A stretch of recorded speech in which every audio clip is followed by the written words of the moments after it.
உலக மக்கள் எல்லோருக்கும் வணக்கங்க. நான் உங்கள் செல்வி. Welcome to Shaan vlogs. இன்றைக்கி நாம் பார்க்க போகிற ரெசிபி தீபாவளி ஸ்பெஷல் மோத்திச்சூர் லட்டு தாங்க பார்க்க போகிறோம். இப்போ வாங்க அதுக்கு தேவையான பொருட்கள் என்னென்ன அப்படிங்கிறதையும் அதை எப்படி செய்யலாம் அப்படிங்கிறதையும் பார்க்கலாங்க. ஒரு நிமிஷங்க, நம்ம ரெசிபிக்குள்ளே போகிறதுக்கு முன்னாடி இந்த வீடியோவை சப்ஸ்கிரைப் பண்ணிடுங்க, லைக் அண்ட் ஷேர் பண்ணுங்கள். அப்போ தான் நாங்கள் போடுற வீடியோ உடனே உங்களுக்கு வந்து சேருங்க. இப்போ வாங்க மோத்திச்சூர் லட்டு செய்கிறதுக்கு தேவையான பொருட்களையும் செய்முறை விளக்கத்தையும் பார்க்கலாங்க.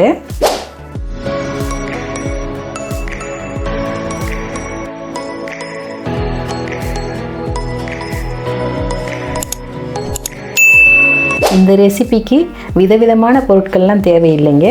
நம்ம வீட்டில் இருக்க பொருட்களை வச்சு அருமையாக மோத்திச்சூர் லட்டு செய்திடலாம். இப்போ நான் என்னென்ன பொருட்கள் எடுத்திருக்கேன், எந்த அளவு எடுத்திருக்கேன் அப்படிங்கிறத பார்க்கலாங்க.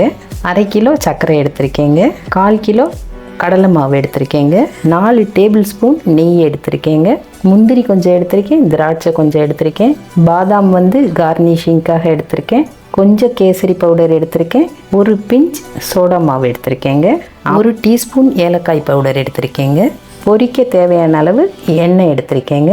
இவ்வளவு தான் இந்த மோத்திச்சூர் லட்டு ரெசிபிக்கு தேவையான பொருட்களுங்க. இப்போ இந்த லட்டு எப்படி செய்யலாம் அப்படிங்கிற செய்முறை விளக்கம் பார்க்கலாங்க. இப்போ ஃபஸ்ட்டு பூந்தி செய்கிறதுக்கு தேவையான மாவை கலந்துக்கலாங்க. இப்போ இந்த கடலை மாவுக்கு 400 ml தண்ணி ஊற்றணுங்க. இப்போ ஃபஸ்ட்டு ஒரு 200 ml ஊற்றிக்கலாங்க. கொஞ்சம் கொஞ்சமாக ஊற்றி கட்டிகள் விழுகாமல் நல்லா கலந்து விட்டுக்கலாங்க. ஃபஸ்ட்டு எடுத்தோம்னா அதிகமாக தண்ணி ஊற்றிடக்கூடாதுங்க. இப்போ மறுபடியும் கொஞ்சம் தண்ணி ஊற்றிக்கலாங்க. இந்த அளவு விஸ்கில் கலந்தது போதுங்க. இப்போ கை வச்சே கலந்துக்கலாங்க. ஒரு சிலர் இந்த மாவு கலக்கும் போதே இதில் கேசரி பவுடர் சேர்த்துருவாங்க கலருக்காக. ஒரு சிலர் சர்க்கரை பாகு செய்யும்போது அதில் போட்டுருவாங்க. நான் இன்றைக்கி இந்த மாவில் கொஞ்சம் சர்க்கரை பாகில் கொஞ்சம் சேர்த்துக்கிறேங்க. இப்போ இதில் கொஞ்சம் கேசரி பவுடர் கலந்துக்கலாங்க.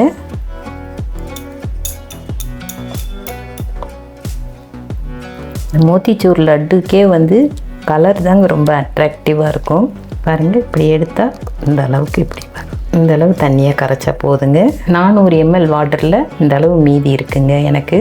இதில் 1 பிஞ்ச் சோடா மாவு, சோடா மாவு மிக்ஸ் பண்ணிக்கலாங்க. அவ்வளோதாங்க. பூந்தி பண்ணுறதுக்கு தேவையான மாவை நல்லா மிக்ஸ் பண்ணிட்டோங்க. அடுத்து எண்ணெய் சூடு பண்ணிவிட்டு இந்த பூந்திகளை பொரித்து எடுத்துக்கலாங்க. பூந்திகளை பொரிக்கிறதுக்கு முன்னாடி இந்த சர்க்கரையை இதில் போட்டுட்டு 250 ml தண்ணி ஊற்றி வச்சுக்கலாங்க. அது பாட்டுக்கு கரைஞ்சிட்டு இருக்கட்டுங்க. இப்போ இது 200 mlங்க. இன்னொரு 50 ml ஊற்றிருக்கோங்க. 250 ml தண்ணி ஊற்றினா போதுங்க. இது அப்படியே கரைஞ்சிட்டே இருக்கட்டுங்க சைடில். அதுக்குள்ளே நாம் பூந்திகளை பொரிச்சிட்டு வந்துடலாங்க. இப்போ ஸ்டவ்வில் பேன் வச்சு ஆயில் ஊற்றிக்கலாங்க.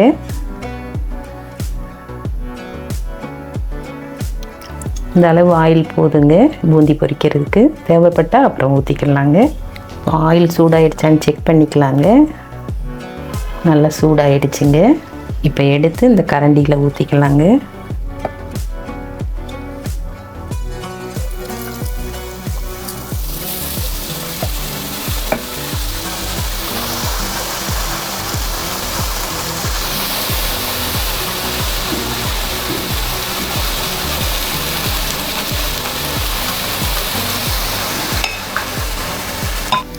இந்த நுரைகள்லாம் அடங்கியதும் எடுத்துக்கலாங்க.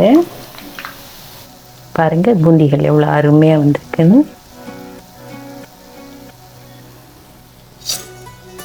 இந்த மாவுகள் எல்லாத்தையும் இப்படி பூந்திகளாக பொரித்து எடுத்துட்டு நான் உங்களுக்கு எல்லாத்தையும் காட்டுறேங்க.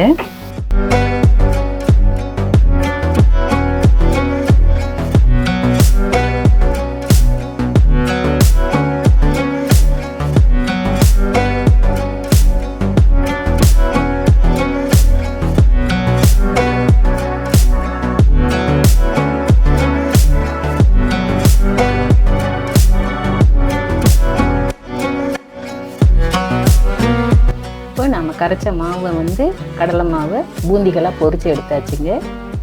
அடுத்த ப்ராசஸ் சர்க்கரை பாகு ரெடி பண்ணிக்கலாங்க. சர்க்கரை பாகில் ஆல்ரெடி நம்ம தண்ணி ஊற்றி வச்சுருந்தோம் இல்லைங்களா சர்க்கரை கரையிறதுக்கு. அதை வந்து நல்ல ஒரு பிசுக்கு பதம் வர்ற அளவுக்கு கொதிக்க விட்டுறலாங்க. 1/2 கிலோ சர்க்கரையில் 250 ml தண்ணி ஊற்றிருக்கேங்க. அளவுகள் தான் ரொம்ப முக்கியங்க. இப்போ இதில் கேசரி கலர் கொஞ்சம் சேர்த்துக்கலாங்க, ஒரு பிஞ்ச்.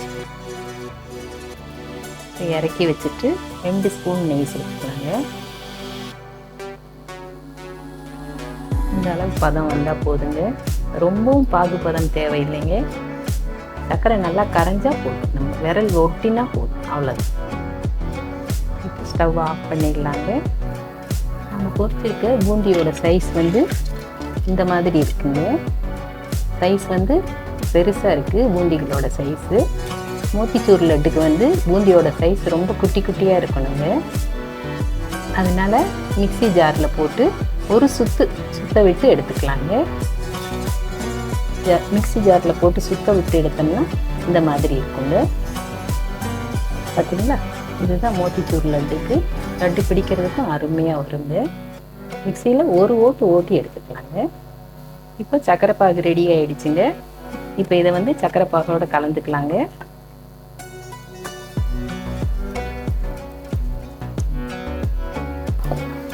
நல்லா கலந்து விட்டுலாங்க. இப்போ இது கூடவே கொஞ்சம் முந்திரிகளையும் சேர்த்துக்கலாங்க, திராட்சையை சேர்த்துக்கலாங்க. ஏலக்காய் பொடி ஒரு டீஸ்பூன் வச்சுருக்கேங்க, அதையும் சேர்த்துக்கலாங்க. இப்போ 2 டீஸ்பூன் நெய் ஆட் பண்ணிக்கலாங்க.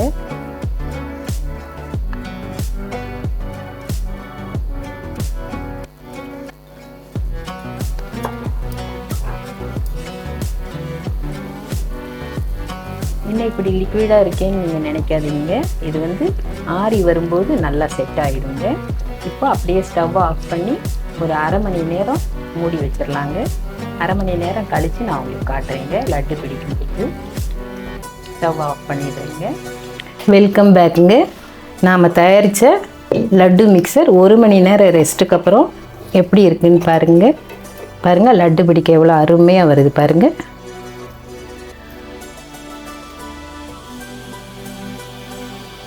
பார்த்தீங்களா, இந்த மாதிரி இந்த மாவில் லட்டாக பிடிச்சு எடுத்துக்கலாங்க. இன்னொன்று உங்களுக்கு பிடிச்சு காட்டுறேங்க.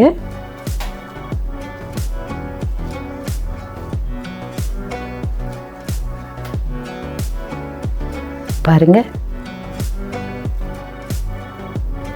அருமையாக பிடிக்க வருது பாருங்க.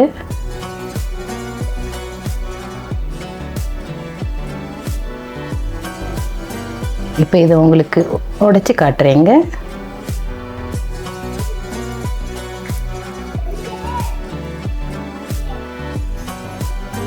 இந்த மாவுகளை எல்லாம் கம்ப்ளீட்டாக லட்டு பிடிச்சிட்டு நான் உங்களுக்கு காட்டுறேங்க. மோத்திச்சூர் லட்டு எங்களுக்கு எப்படி வந்திருக்குன்னு பாருங்கள். தீபாவளி ஸ்பெஷல் மோத்திச்சூர் லட்டு ரெசிபி எங்களுக்கு சிறப்பாக வந்திருக்குங்க. நீங்களும் கண்டிப்பாக இதை வீட்டில் செய்து பாருங்கள். செய்து பார்த்துட்டு இந்த ரெசிபி உங்களுக்கு பிடிச்சிருந்ததுன்னா லைக் பண்ணுங்கள், ஷேர் பண்ணுங்கள், கமெண்ட் பண்ணுங்கள், சப்ஸ்கிரைப் பண்ணுங்கள். Thank you, bye, see you.